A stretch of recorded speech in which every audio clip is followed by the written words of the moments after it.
What's going on, Badger Nation? Welcome to the world's first and longest running show all about Amazon PPC to make your Amazon ads life a little bit easier and a little bit more profitable. Today, it's Valentine's Day. So let's pour some Chardonnay. Let's turn on the light jazz. Let's throw some rose petals on the ground. Because today, instead of my grievances and gripes, as you might usually hear, we're going to talk about things that I love. And I'm not talking about features of Amazon PPC. I'm talking about activities, optimizations that I love to do inside an Amazon PPC account. I want you, the good people of Badger Nation, to slow it down and let's talk about optimizations that hopefully you will love to do too. Because these optimizations are easy to do, they're insightful, they're easy to add value for relatively little work. Let's jump in to 3 optimizations I love inside Amazon PPC. The first one is tracking full business SKU economics, budget, and target ACoS optimization. Oh yeah. Let's say that again for the people in the back. Full business, SKU economics, budget, and target ACoS optimization.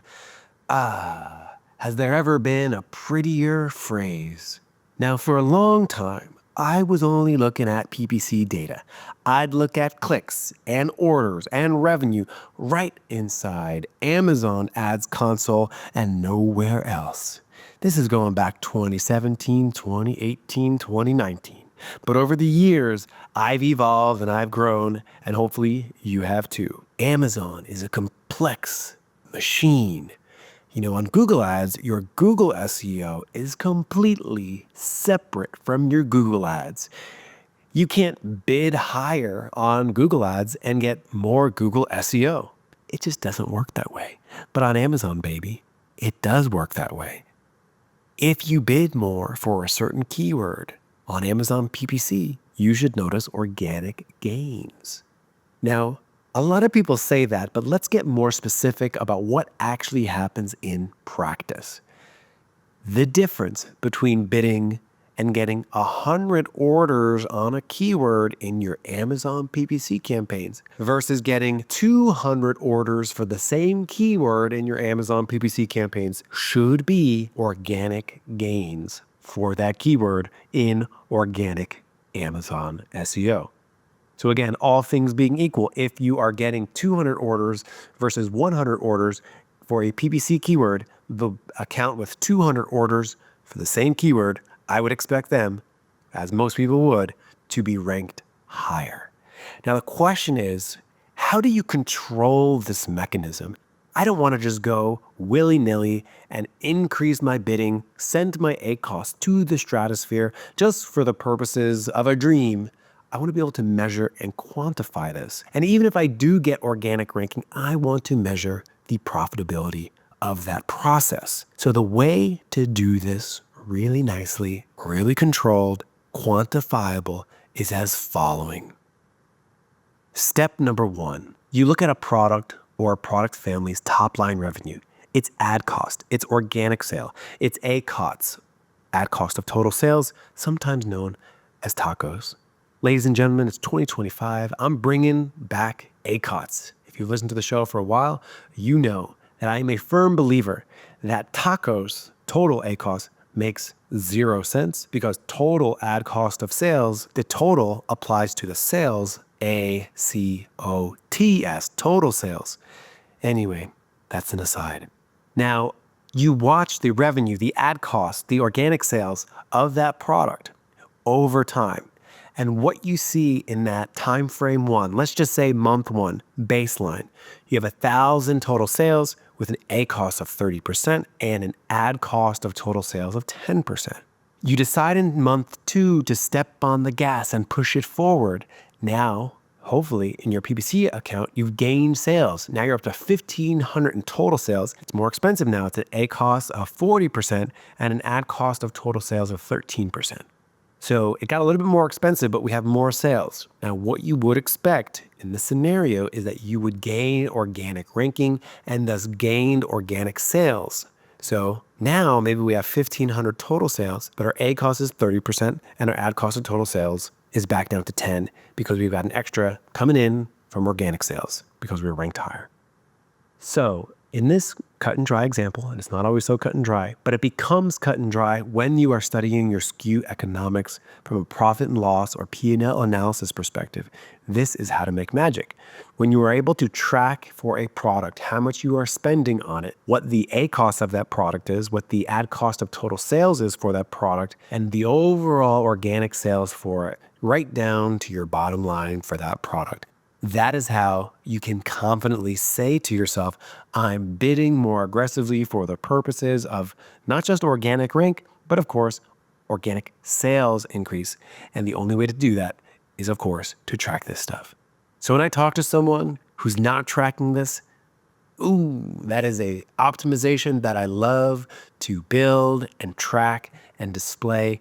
And then it gives me good confidence to go in and properly set budgets, properly set total ACoS targets and ACoS targets so that we can measure the impact of our aggressive rank-seeking activities in our Amazon PPC account. That, to me, it's like beautiful engineering, architecture. Some people like fancy motorcycles. Me, I like tracking metrics in my PPC campaigns and watching the numbers go up and organizing the activities to make those numbers go up. Now that is what I love. Optimization 2. It's an old classic, an old standard. It is non-converting spend analysis and search term trimming. The way that I do it, every month I track my non-converting spend. Get inside your search term report from sponsored product and sponsored brands. Run that filter, orders equals 0. And in some accounts, when I look at how much spend was spent on things without an order, sometimes that number is like 70%.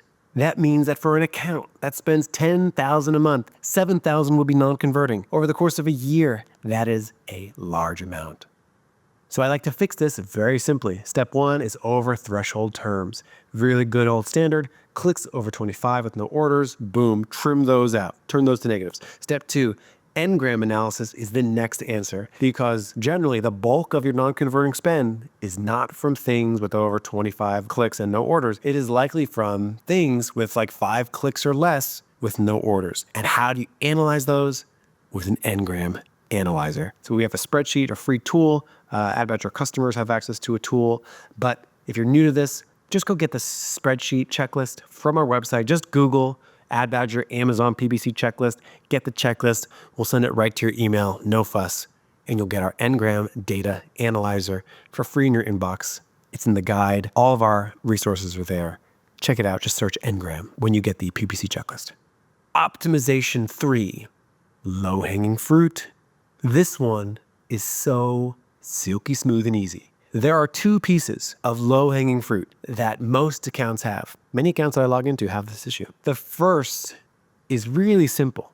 It is bidding on keywords you rank for organically, but are not bidding on. Let me say that again. You rank for it organically, but you are not bidding on it in your PPC campaigns. So you can get this list of keywords that you've appeared for, that you've gotten clicks for, right from Amazon.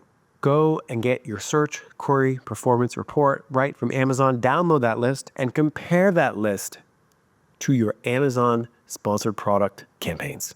So your sponsored product keywords, you look at that and find the terms from your search query performance report that you are appearing for, that you're getting traffic for, but you're not bidding in your PPC campaigns. Such low-hanging fruit because Amazon already likes you for this keyword. You're already appearing for it somewhere. Now all you're doing is bidding on it as well. Very low-hanging fruit. Great source of keywords is your existing data. And if you're not looking at your search query performance report, look at those keywords, find something from that list that you are not bidding on, you're missing out. The second easy low-hanging fruit that Amazon already likes you for a product, but you are not bidding on. So you can go right inside your ads console, click on the products tab, then click sold products, and boom, right there, it'll tell you whether you're advertising for a product or you're not. And more often than not, when I click on an account, I see people with products in that tab that they have organic sales on, but they are not bidding on. So I just find those products that are doing well organically, they already get sales, and I put them into my campaigns where they need to go. Sometimes I'm creating a new campaign, or I'm adding it to an existing campaign if it's very closely related to another product. And both of those things in Optimization 3 are some of the easiest campaign additions ever. Well, friends, I hope I've given you some love on this Valentine's Day with 3 optimizations that I absolutely love doing inside accounts. So dig into these, enjoy them, and I'll see you next week here on the PPC Den podcast.